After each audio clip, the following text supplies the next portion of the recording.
O sábado ainda é a lei de Deus? Uma resposta ao bispo Walter McAllister. Eu sou Ezequiel Gomes, você está no canal Vem Senhor Jesus, e hoje eu vou falar de um vídeo que o bispo Walter McAllister divulgou nas suas redes sociais essa semana.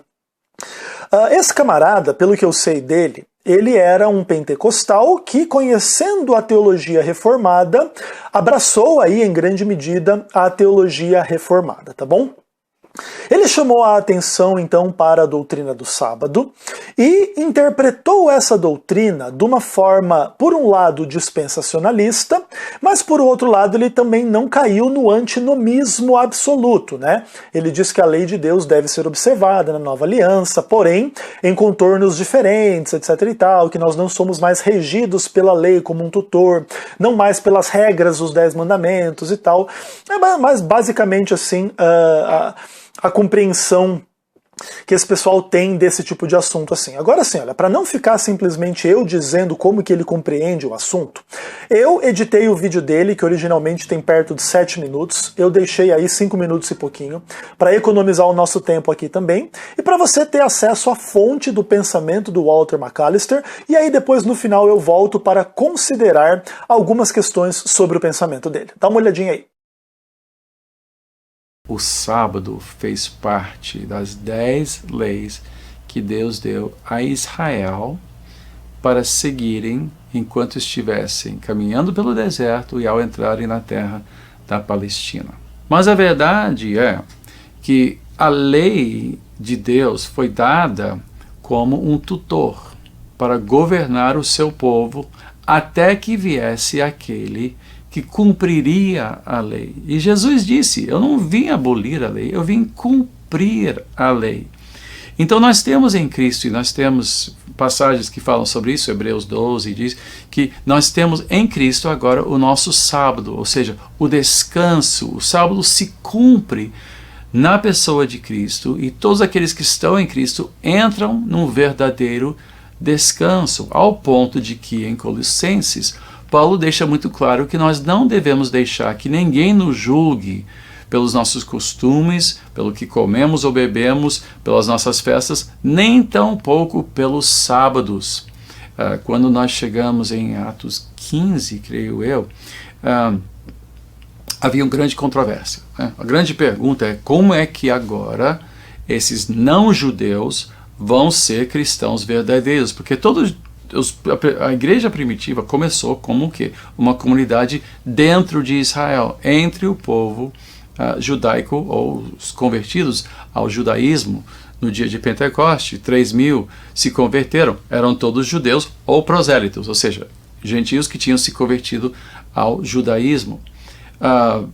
Mas quando os discípulos saíram, e principalmente com o ministério do apóstolo Paulo, embora Pedro também, né, na casa de Cornélio, mas o apóstolo Paulo principalmente, ele que trouxe à tona essa questão, porque em Éfeso muitos se converteram que não sabiam nada do judaísmo, não praticavam as leis de alimentação, não celebravam as festas judaicas, não obedeciam o sábado, e então voltaram todos para Jerusalém para um grande concílio. O concílio em Jerusalém, que reunia o que? Os apóstolos e os líderes da igreja, para saber, esses gentios, o que eles tinham? Eles tinham ou não que ser circuncidados, eles tinham ou não que obedecer. E a única coisa que o concílio de Jerusalém disse, para ser um bom cristão, não deve praticar imoralidade sexual e não deve comer comida de animais estrangulados ou banhados no seu próprio sangue. Só isso. Só isso. Só isso sobrou? Sim, só isso sobrou. Porque em Cristo toda a lei se cumpriu. Então nós não somos mais regidos nem pelos 10 mandamentos. Não somos mais regidos pelos 10 mandamentos. Agora, quer dizer que não vigoram mais? Não, agora muito mais. Jesus chegou a dizer, já foi dito, não matarás. O que ele estava citando? Um dos mandamentos. Mas ele diz, mas eu os digo, não deve nem odiar. não deve nem odiar. Ou seja, não, agora a lei é uma lei que vem do coração, mas é a lei de Cristo que, em vez de observar certas coisas exteriores, é algo que vem aqui de dentro, baseado no quê? Na sua palavra. Então, a lei terminou sim, a lei como ela é descrita, que regia o povo de Israel e servia como tutor, ou na revista Almeida diz como aio, né? Ele era tutor, como uma criança que precisa de um tutor.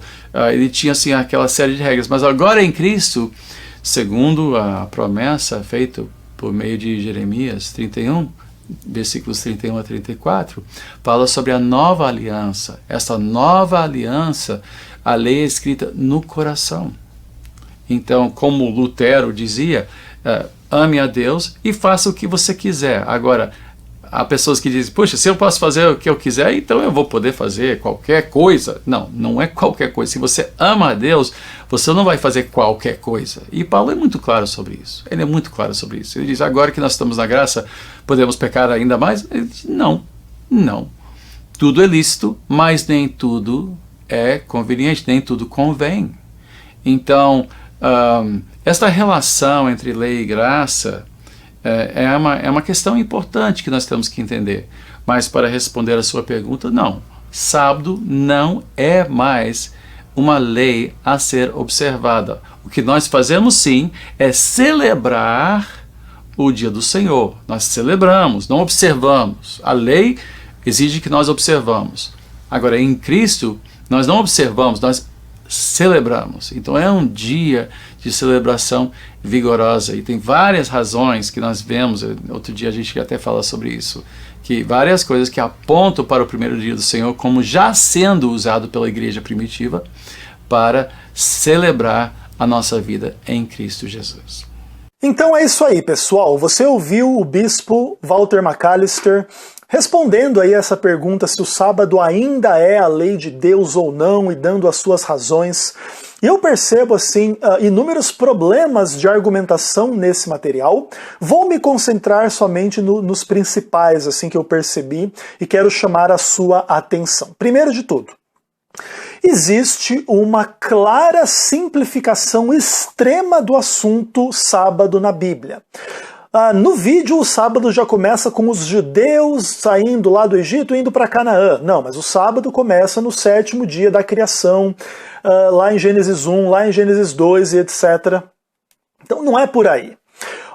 Outra coisa, se evita amplamente um tratamento bíblico da doutrina do sábado, que não vai só em Gênesis e Antigo Testamento, se estende até o Apocalipse. O livro do Apocalipse diz, para a gente adorar aquele que fez o céu, a terra, o mar, tudo que neles há, as fontes das águas, que remonta ao mandamento que fala do 7º dia. Porque em 6 dias criou Deus os céus, a terra, o mar e tudo que neles há, e no 7º dia descansou.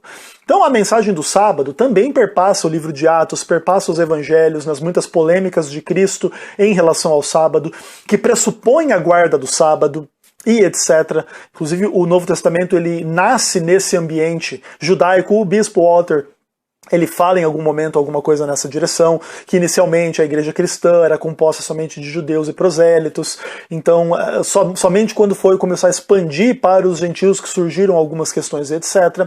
De maneira que o Novo Testamento ele pressupõe a ideia do Deus judaico, do Deus bíblico, do Deus do Antigo Testamento, que se revela em Cristo, Deus é o Senhor do sábado, Jesus é o Senhor do sábado e etc. Tá bom? Então, há uma extrema simplificação do assunto. Esse é o primeiro ponto que eu quero chamar a sua atenção. Segundo ponto, existe um péssimo uso da Bíblia da parte do bispo Walter McAllister. Ele usa um método que a gente chama de texto-prova, onde você cita um texto isolado do contexto e de maiores considerações, simplesmente para pregar uma ideia já pré-estabelecida. Então, nesse videozinho aí de 5, 6 minutos, o Walter McAllister fala de Gálatas, de Hebreus, de Colossenses, de Atos, de Jeremias, de Romanos, mas ele não se aprofunda em texto nenhum, em momento nenhum. Chega a ser interessante que ele nem cita, né, o Êxodo 20, que seriam, por exemplo, os 10 mandamentos, nem Deuteronômio 5, aquela outra versão dos 10 mandamentos, etc. Então, assim, um tratamento bíblico extremamente pobre. E aí entra na minha terceira questão aqui sobre esse vídeo, é a argumentação. E em muitos momentos o Macalister faz argumentação contraditória. Vou dar alguns exemplos para vocês. Então, por exemplo, ele cita Colossenses 2, dizendo: Paulo deixa claro que nós não podemos ser julgados pelo nosso modo de viver, pelas coisas que a gente come, e nem pelas festas e nem pelos sábados. E com isso ele quer dizer que nada disso importa para o cristão gentil ou para o cristão na Nova Aliança, no Novo Testamento. Então não importa o que a gente come, as festas e se a gente guarda o sábado ou não. Essa é a argumentação. Mas logo depois ele vai falar de Atos capítulo 15, e ele vai falar de tudo da lei de Deus, só restou o que? Leis a respeito de comida. Não pode comer lá o animal morto sufocado e com sangue. E também ele fala da imoralidade sexual. Então veja, tratando esse exemplo da alimentação de forma específica. Lá em Colossenses diz para a gente não ser julgado por comidas e bebidas. Mas ainda assim, para o cristão na Nova Aliança, existe regra bíblica sim sobre a alimentação. Então o fato da gente também não ser julgado pelos sábados lá em Colossenses 2, não necessariamente indica que não é necessário a guarda do sábado de acordo com regras e leis divinas a respeito desse assunto. Ok? Mas e a ausência do sábado em Atos capítulo 15, porque isso não foi imposto sobre os gentios e etc. Alguém poderia perguntar, né? Bom, a ausência da menção ao mandamento do sábado em Atos 15 diz tanto quanto a ausência de qualquer outro dos 10 mandamentos, né? Os demais 9 mandamentos. Também lá não se diz que o gentil que se converte deve honrar pai e mãe, não ter outros deuses, não adorar imagens de escultura, não matar, não roubar, não adulterar, está envolvido ali, vamos pensar nas relações sexuais ilícitas, mas não mentir, não cobiçar. Então, ok, a única coisa que o cristão gentil deve observar é não comer sangue nem carne de animal sufocado. Inclusive, hoje em dia no Brasil, com essa polêmica aí, tá fácil aceitar essa regra, né? Comer carne podre aí não tá muito legal, não. E também relação sexual ilícita e comer essas carnes desse tipo. Agora o resto tá liberado para o cristão gentil. É isso mesmo, ô Macalister? Claro que não, né? Então, tipo, e ele diz, né? Só isso que sobrou? Sim, só isso que sobrou. Mas óbvio que isso é ridículo também, bispo. Até porque o Antigo Testamento fala, por exemplo, do amor ao próximo lá no livro de Levítico. E Jesus enfatizou a ideia do amor ao próximo. Então, não é somente as coisas que fala no Concílio de Jerusalém que permanecem vigentes do Antigo Testamento no Novo Testamento. A fé, o amor, a esperança e inúmeras questões éticas e espirituais do louvor, da oração, da adoração e etc. permanecem as mesmas no Antigo Testamento e no Novo Testamento. De maneira que na tentativa de negar a guarda do sábado, muitas vezes esse tipo de argumentação conduz a esse tipo de abordagem superficial, contraditória, ilógica e incorreta do Antigo Testamento. Outro ponto de contradição, né? Ele fala assim que não somos mais regidos pelos 10 mandamentos. Aí ele percebe a implicação. Não, mas a implicação, você pode desobedecer. Não, muito mais, agora temos que obedecer. Antes era não matarás, agora não pode nem ter raiva. Agora, esse aprofundar na guarda da lei, tipo assim, antes não podia adulterar, agora não pode nem olhar. E etc. Ou seja, a lei ficou mais profunda, mais espiritual e ela não mudou a sua orientação básica e original. Matar continua sendo pecado. Agora, além disso, Jesus chama a atenção para você não odiar, não detestar, não falar mal, não pensar mal, para não ter o ódio no seu coração, porque é de onde nasce o assassinato posteriormente. Então Jesus ele vai trabalhar a questão mais profunda e mais ampla. Agora, esse argumento de que então agora, na Nova Aliança, no Novo Testamento e etc., a lei ficou mais profunda e mais espiritual no sentido da obediência, não se materializa em relação ao sábado. Não, o sábado então, esse aprofundar quer dizer que não precisa mais obedecer. Antes tinha que guardar o sábado, agora não tem muito mais agora. Não. Isso passou, isso é da velha aliança, isso não importa mais. Ou seja, ele não usa a lógica do aprofundamento da obediência que ele usa em relação ao não matarás, em relação à guarda do sábado. Não, a guarda do sábado não, agora não precisa mais obedecer. E isso, obviamente, é tornar o sábado uma exceção estranha à mentalidade do Novo Testamento, de Cristo e etc. Outra coisa, sobre as contradições. Ele fala que o dia do Senhor agora é o primeiro dia da semana. Mas ele obviamente não se aprofunda nisso, não existe nenhuma base bíblica para dizer que o primeiro dia da semana se tornou uma espécie de sábado, o substituto do sábado, e agora o que era feito no sábado agora deve ser feito no primeiro dia da semana. Não existe nenhuma base bíblica para esse tipo de argumentação. Essa argumentação é completamente incorreta e contraditória. Quarto ponto que eu quero chamar a atenção. Em algum momento lá o Macalister fala que agora a lei vem do coração e baseado na palavra. Bispo, se você acredita nisso, então deixe a lei de Deus em relação ao sábado vir no seu coração a partir da palavra. Basicamente é a mesma coisa. Olha, a lei vem do coração pra gente não matar, pra gente não roubar, pra gente não adulterar. Lembrando que a origem da lei não é o coração humano. Inclusive você, bispo, é reformado, então você crê na doutrina da depravação total. Do coração do homem só surge o mal, mas Deus, pela sua graça, coloca a sua lei, e a sua lei, então, vindo do coração, é aquela lei que Deus colocou lá na palavra dele. Não ter outros deuses, não idolatrar, não falar o nome dele em vão, guardar o sábado, honrar pai e mãe, não roubar, não matar, não adulterar, não mentir, e não viver em inveja e cobiça daquilo que é do outro.